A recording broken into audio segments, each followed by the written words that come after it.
Today we're taking a look at the YouTube channel Really Haunted. Lee has been uploading footage from his home in the UK where he lives with his wife and kid since 2019. He claims his home is haunted by some sort of poltergeist or demonic entity which torments his family on a regular basis, experiencing it all from strange noises, objects being thrown and moved, shadow figures, and even being pulled out from their beds at night. Becoming a regular feature on the popular paranormal clip show Nukes Top 5, he has managed to amass just under 200,000 subscribers on YouTube, and he's clearly created a loyal fan base. The question unanswered by many though, is really haunted? Really haunted? But the answer to this is not a simple one, and a definitive answer goes way beyond the scope of this video. But we can take a look at some of the evidence that Lee has collected. The Really Haunted channel has more than 215 uploads, but I'm only going to show and analyse 4 of them here. The first one I want to take a look at is I Got Possessed. Lee gets woken up by an intruder alarm and he goes to investigate. After trying to communicate with the entity, he decides to sleep on the sofa. He puts a REM pod teddy by his feet.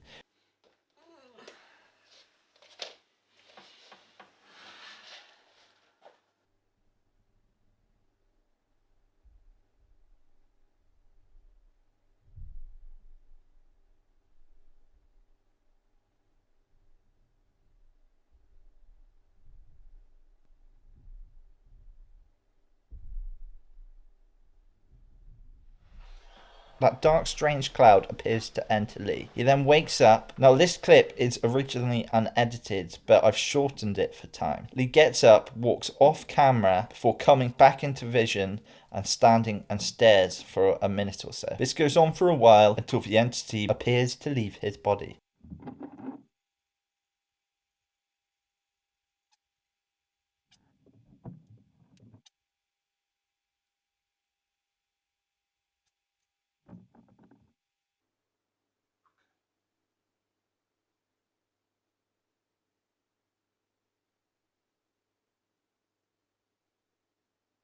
After it has left Lee's body, Lee appears to come round, a little confused, but decides to go back to sleep on the sofa. The next bit of evidence comes after Lee has been hearing all sorts of knocks and bangs. Again, sleeping on the sofa, he captures something pretty amazing.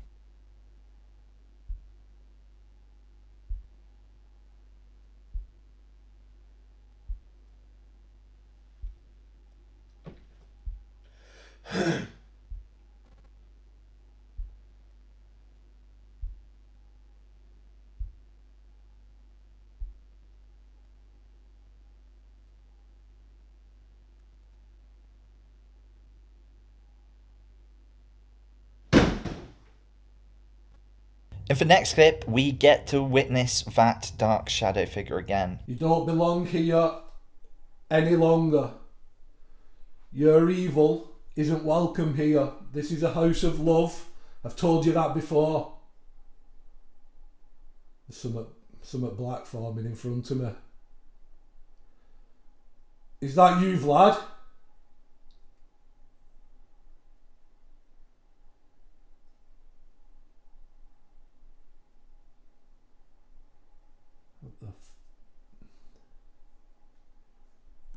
Come to me.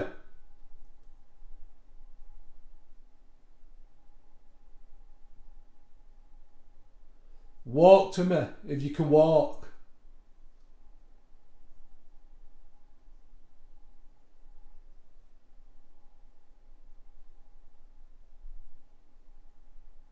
Shit. It shot past me.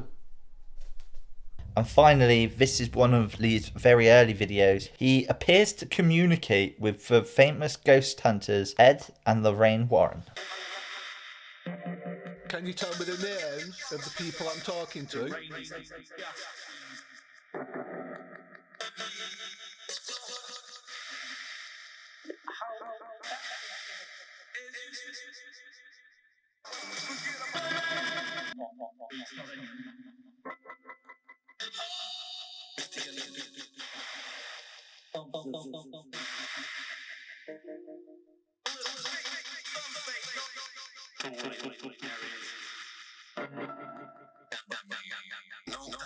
Thank you for joining me again. The back of my neck's cold. Is that you touching me?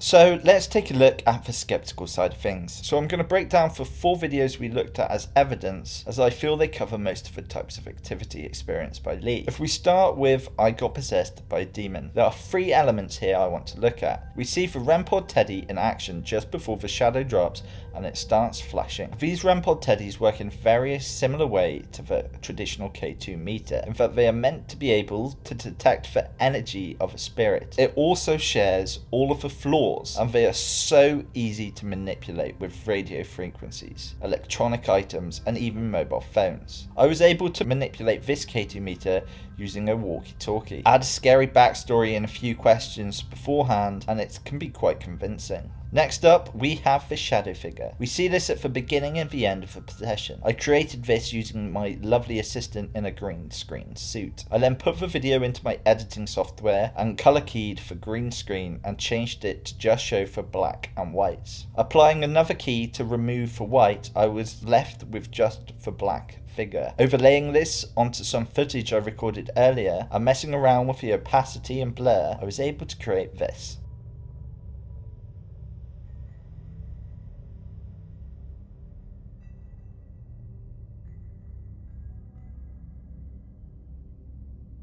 The same principle can be used in so many different ways, and I think this is also how he created the video where the shadow ghost runs at him. And lastly, for possession. Now I can't say for sure, mainly because I've never been possessed, but this just feels too Hollywood to me. And then I remembered, it is a spitting image of the paranormal activity scene. From the slow get up, the ominous walk off screen, to the spooky stand and stare. And this is a regular occurrence for the channel. So many of the videos correlate directly to the movie franchise. For the next video we'll take a look at is WTF, boxes levitating in my haunted house. The main element here is the box floating. So first of all, I recorded on a tripod for a few seconds to get a blank canvas. I then asked my lovely assistant again to pick the box up and throw it, just like we saw in these videos. Then it was time to edit. I started with the blank footage, then added the video of the lifting of the box up. I cropped around the edge of the box as it was going up frame by frame. Then to add spook, I overlaid another layer and created the shadow figure in the same way I did in the video before. Now this did take some time, but it was achievable.